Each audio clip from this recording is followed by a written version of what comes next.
Robots Radio. Games, lore, stories, community. Just press play.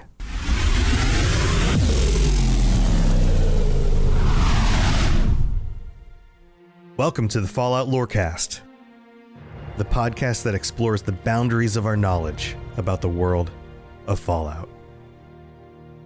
Holy crap, everybody. I just finished watching the first 2 episodes of the Fallout TV show. It is the middle of the night. My family has gone to bed.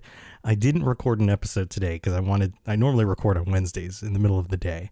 And I wanted to make sure that I could watch at least the first few episodes and give you my response to the show at least a few episodes in. And I wanted to get it out as soon as possible. So I'm recording this in the middle of the night. I'm talking very quietly because I don't want to wake anybody up. My wife just went to bed. This is amazing. This show is phenomenal. And I wouldn't go as far as to say it's absolutely perfect, but it is well beyond some of the things that I had hoped for and expected. I did multiple episodes going up to this episode with my predictions and talking with our patrons and all of that. And some of the things that I've predicted are showing up, which is fun. You know, I'm glad that some of those things showed up, but there's so much more going on in these episodes than I predicted at all. There's all sorts of little details, and the amount of care and attention to detail in this is well beyond my expectations were. They have clearly created these episodes, this show, with a respect for the material, for a love of the material, and they've worked in all sorts of fun things. And oh, by the way, this quick little episode I'm doing here, it'll probably be a fairly normal sized episode, but this initial response episode that I'm doing right here is going to spoil some things. So if you haven't seen the first 2 episodes yet, make sure you just wait, go at least watch the first episode. I'll try not to spoil anything from the second one. But my plan is to give you an initial response right now. And then for the next few weeks, I will be going through each episode one at a time and pulling apart the little details, some of my thoughts on the way that the plot played out or the characters, or some of the little things in the background you may have missed. I'm going to try to cover every single little thing, answering questions about how some stuff works in the universe for those of you who haven't really played the games, or maybe have played the games, but they're dropping things in the first 2 episodes that make me wonder. Like, I'm starting to wonder if they've been hinting at other things going on in the games in ways that they've expanded on in the show. And now I'm starting to think back to certain things that happened in the games and going, wait a minute, was there more there? So I'll hold off on that stuff until we get through each of the individual looks at the episodes. But I just wanted to get out this first response for just this week in order to get something out there. And then I'm going to take some time. I'm going to watch through the whole series, and I'm going to give you a full look at the first episode next week, and then going to continue digging in and getting you all the details I possibly can. So that's the plan. And I hope you'll be coming back for those as I get through those. But for now, let's talk about my initial response, my initial reaction and initial thoughts on the series so far.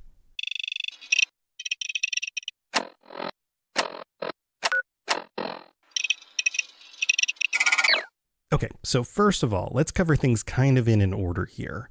Let's talk about the tone of the show, the balance that they are striking between absolute terrifying levels of gore and human depravity, combined with the clean, sparkly vault dwellers and the at the very, very beginning of the first episode, where we see pre-war, like right before the bombs drop, with the way people were living, the dresses that the women are wearing are straight out of like the 1950s or 60s.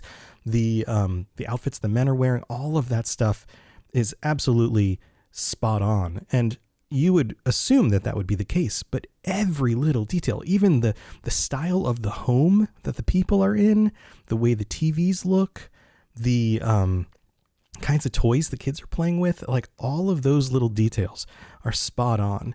And it creates this really interesting dynamic when you compare that and you contrast it to the wasteland and the bits that we get to see of people out in the wastes, the way that people are living out there.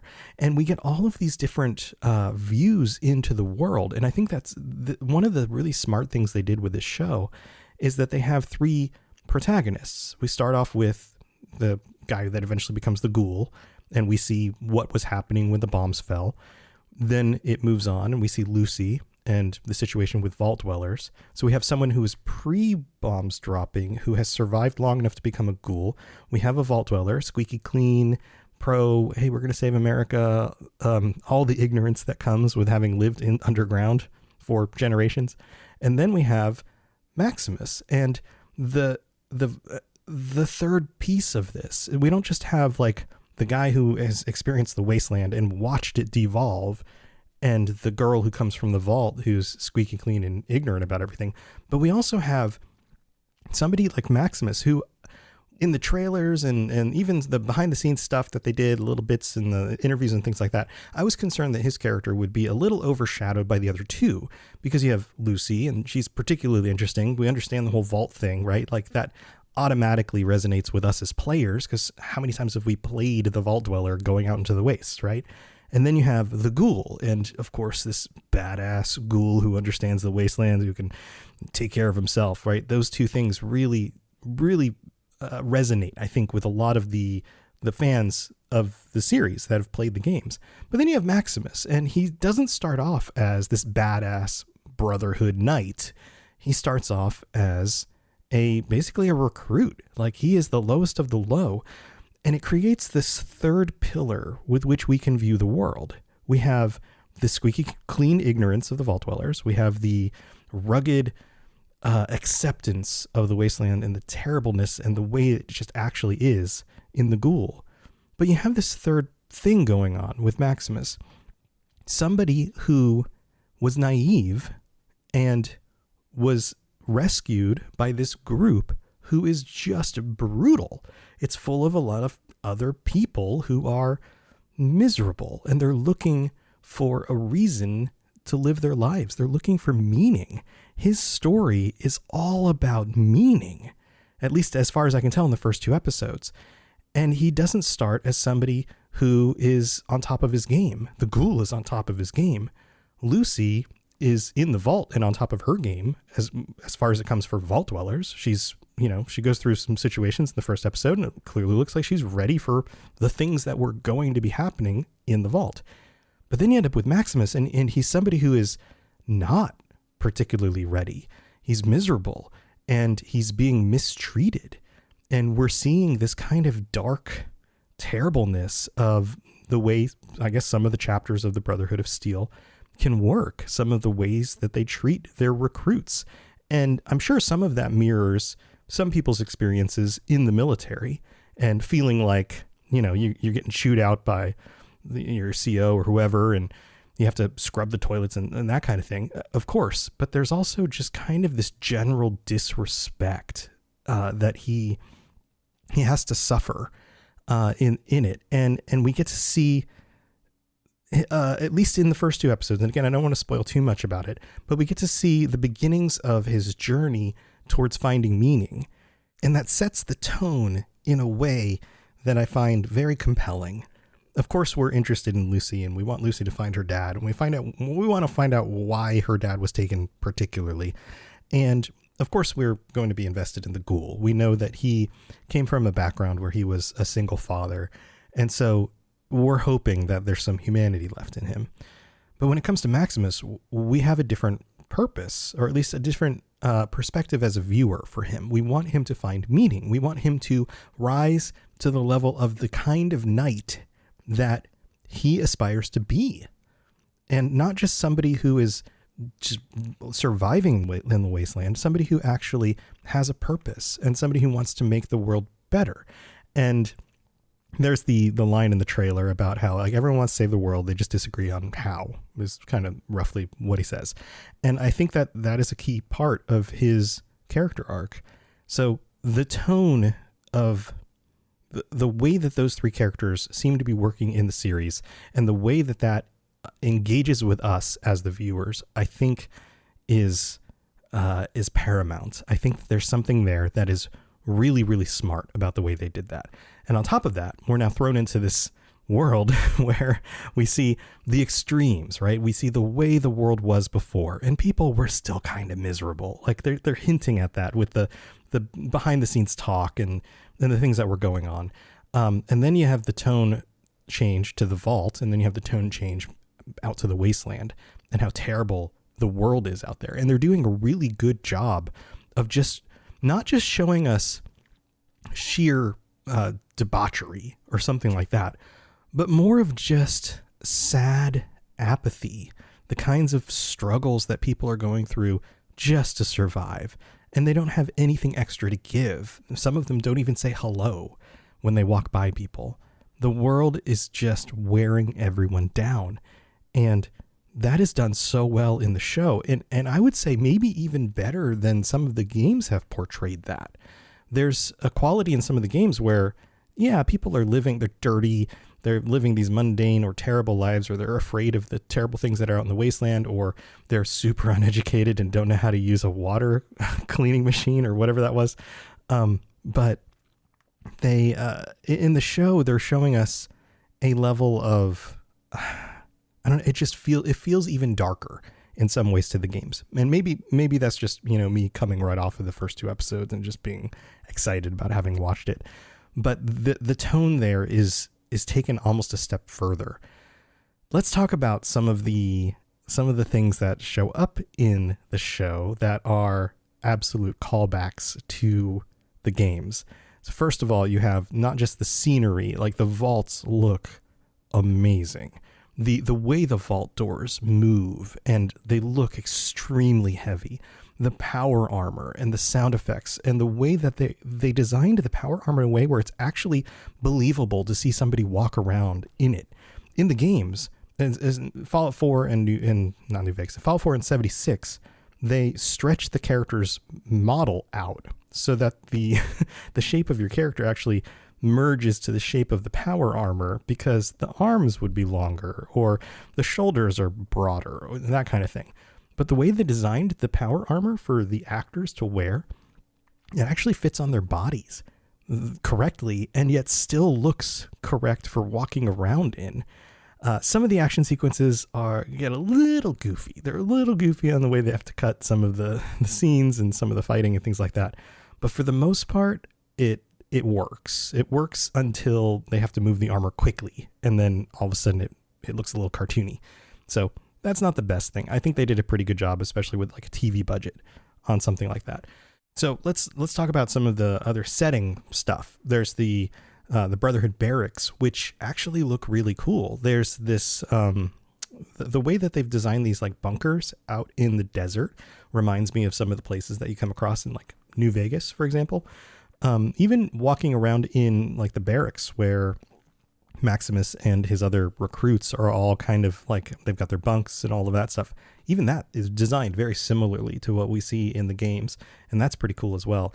I mentioned the vault. The vault, they did a really good job with the projection screen that makes it look like they're outside, even though they're not outside.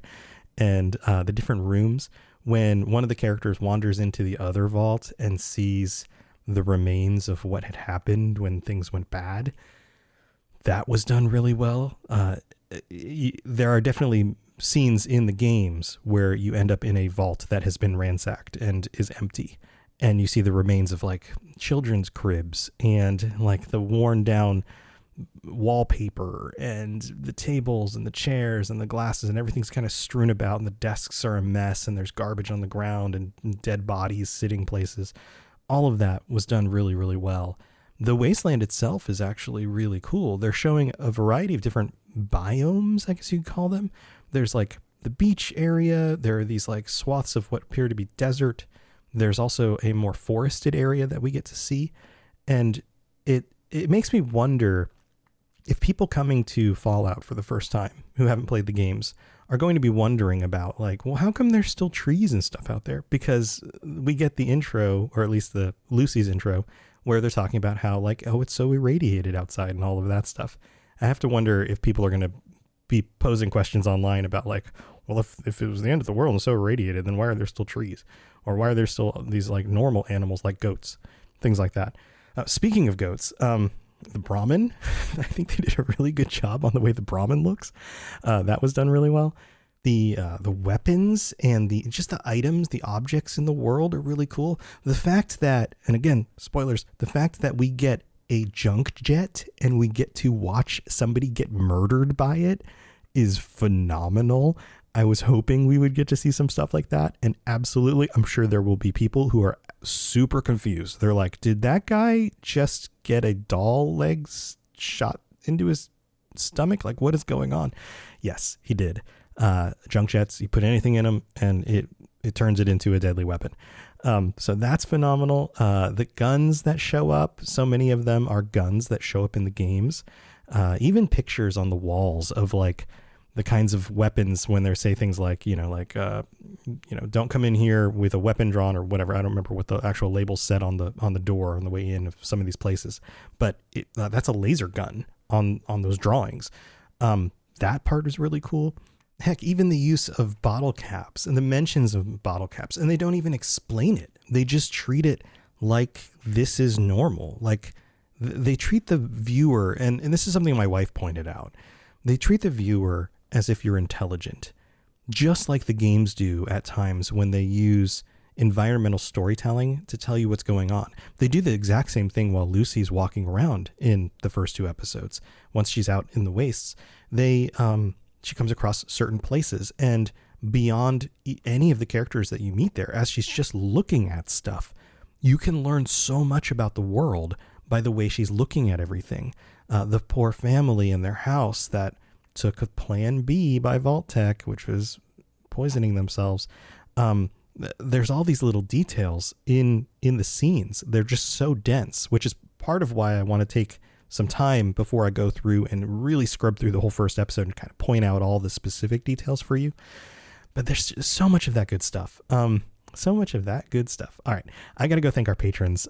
I'll be back in just a minute to go over some of the other details that just were so good in these first 2 episodes. So don't go anywhere. It's time for that spring reset. I'm taking a look at everything in my closet and figuring out that, oh no, this absolutely needs to go. And it's about time I replace things so that my clothes aren't older than my 15-year-old. Now you might think that they lasted that long because they were well made, but no, they're in terrible condition. Unlike the new jeans I just got from Quince. Jeans have always been my personal go-to because you can kind of wear them for lots of different things, but maybe they're not your thing. Maybe you're looking for, 100% European linen with insanely soft flow knit activewear fabric. It's definitely getting warmer, and their flow knit activewear is moisture wicking, anti-odor, and soft enough that you'll actually want to wear it every day. So pick out what you want. You can't go wrong because they have prices 50 to 60% less than similar brands. And like I said before, they are high quality. I continue to wear their clothes all the time, and I know that these new jeans are going to last me a lot better than the other things in my wardrobe. And on top of it, they look great. They're so comfortable, and I spent just as much on the jeans that I am now cleaning out of my wardrobe. So if you're looking for something better, just all around better, go check out Quince. So go do it right now. Refresh your wardrobe with Quince. Go to quince.com/falloutlore for free shipping and 365-day returns. Now available in Canada too. Go to quince.com/falloutlore for free shipping and 365-day returns. Quince.com/falloutlore. Chap. Good to see another of General Atomic's finest, still eager to serve. All right, here we are in the middle of the show. I'll try to get through this as quick as I can. I have to shout out our newest patrons, including Dustfin and Joe W. Welcome to the Patreon. I'm so glad you signed up. This is like the whispery, most quiet, whispery version of this mid-break I've ever done. Also, big shout out to Germinator. He is currently our only SentryBot level patron. Thank you for your support. And to all 79 of our current active paying patrons, welcome. That doesn't make sense. Thank you. Also, welcome to those of you who have been signing up just as free members. I'm glad that you're here. I should probably take advantage of that more and post some things on Patreon for everybody. So even if you don't want to sign up and actually contribute yet, you can sign up as a free member. So head over to patreon.com/Lorecast to go check out everything.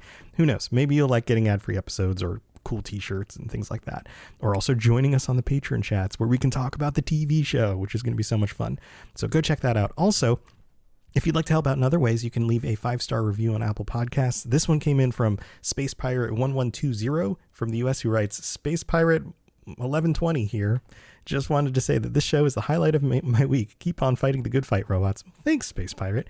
And then this one came in from Olo Polo Gaming in the US, who writes, I love this podcast. I was bored on a 3-hour road trip, so I looked to see if there were any Fallout podcasts, and I stumbled upon this heavenly creation, and I fell in love. By the way, Robots is a great podcast host, and his voice sounds great.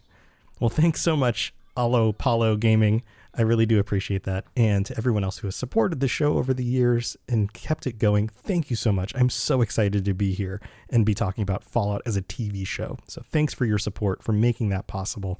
Oh, and if you happen to have friends who are checking out the TV show the first time, even if they don't play the games, please recommend the show to them. I'm sure that they would get a kick out of learning all of the cool stories behind the show that they'll be enjoying this week. So thanks again, everybody. Let's move on with the rest of the show. If you have any questions about Nuka World, I'd be delighted to answer them.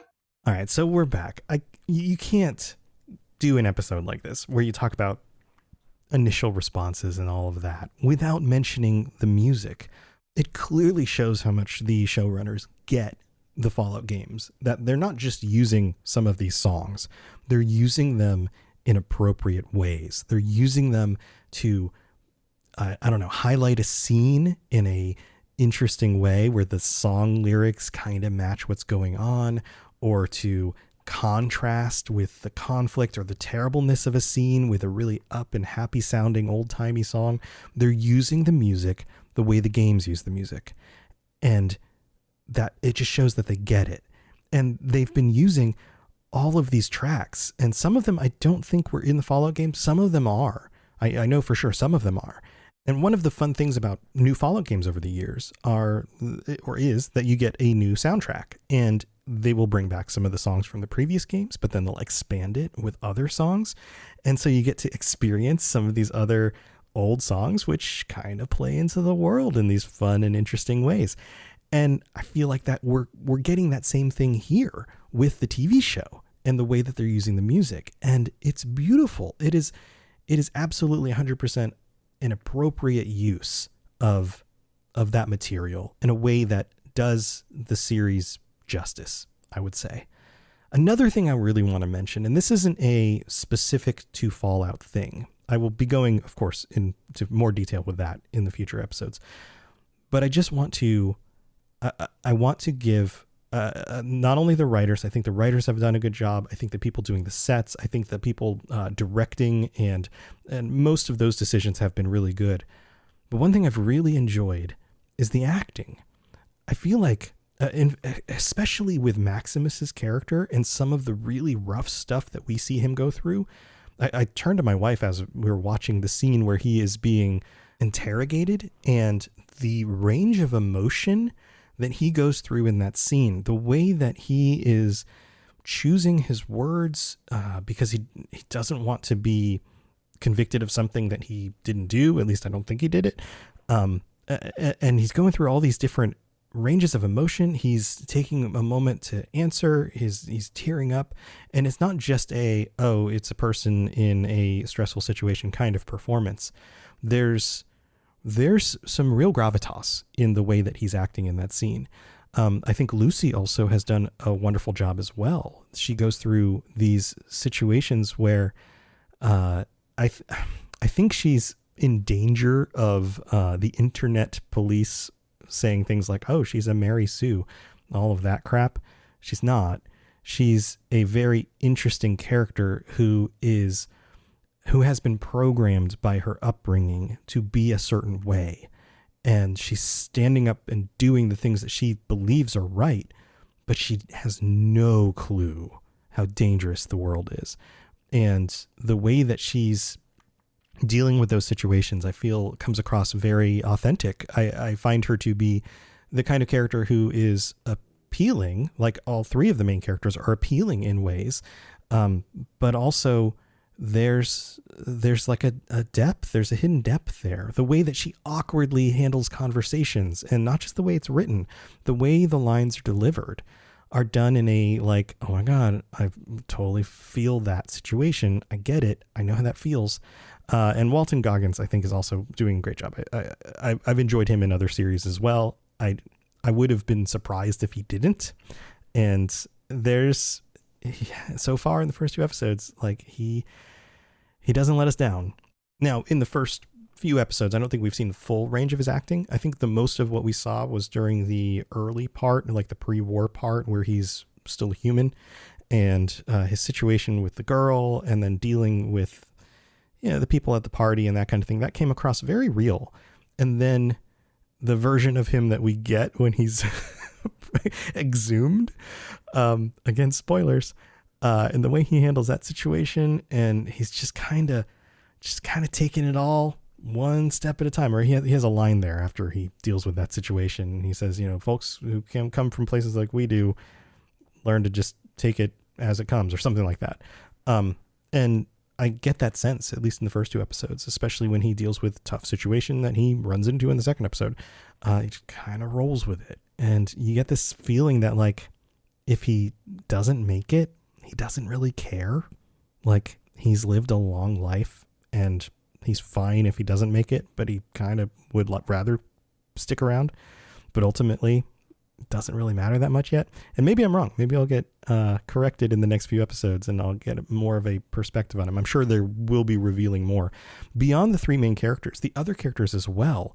The Enclave scientist, who I wasn't sure if he was going to be an Enclave member in the trailers, but absolutely, he was a great pick. He was, of course, he's been in lots of different things. He was in Lost. He always plays this kind of like nerdy character, but the kinds of nerdy characters who are also a little bit more capable than you would assume, he's got that kind of quality to him. And the behind the scenes stuff with the Enclave, and then even hints where he seems to have more information and is more aware of the way the world is than you would assume that the remnants of the Enclave would be 219 years after the bombs dropped. Now, this is one of the things we talk about a lot on this show, the Enclave, the connections between the Enclave and Vault Tech and the American government, and what information they have and how they're plugged into all of these things and have been kind of manipulating things behind the scenes, or at least were 200 years ago. But they are revealing things in the show that make me wonder where this is going. The scene with the at the Enclave base or research center or whatever it was, where clearly a super mutant is being wheeled away. There's more going on with the Enclave in the future of Fallout than I think we would have expected. I posted a video and an episode about the nature of the Enclave and how, I don't know, just go look it up. But I didn't expect some of this stuff. Like, for example, there's a scene where he says Lucy's last name and she's like, how did you know that? What that does is it implies that the Enclave of this time period still has access to live Vault Tech data, and that somehow all of those things are still connected. Now, we knew they were connected.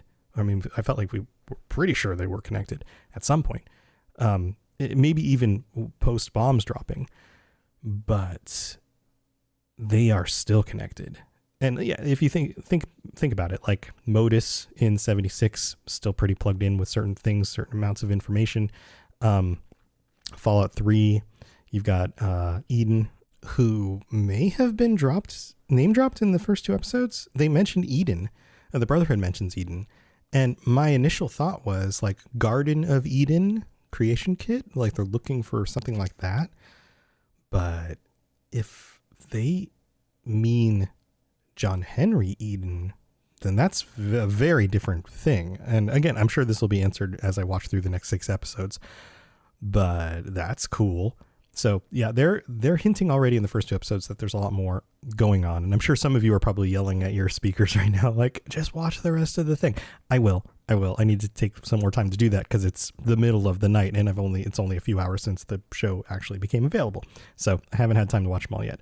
But that's where I'm at with it. I'm super jazzed, I guess you could say. Super jazzed about the show. So far, it's been fantastic. And I hope you're enjoying it as much as I am. I will be back next week with a really, really cool look at the first episode, going into all the nitty gritty details and all of that. I hope you enjoy the rest of the 8 episodes, and I'll see you next time. So stay safe out there. The wasteland is a dangerous place. You don't belong here, Lucy. All right. See you next time. To plug into everything else we're doing, check out robotsradio.net.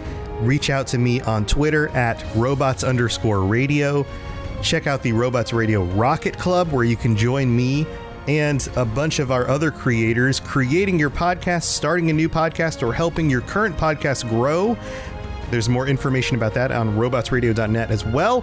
And you can always talk with us and the entire community, over 2,000 people on the Robots Radio Discord. Come join us. We'd love to chat with you. See you guys next time.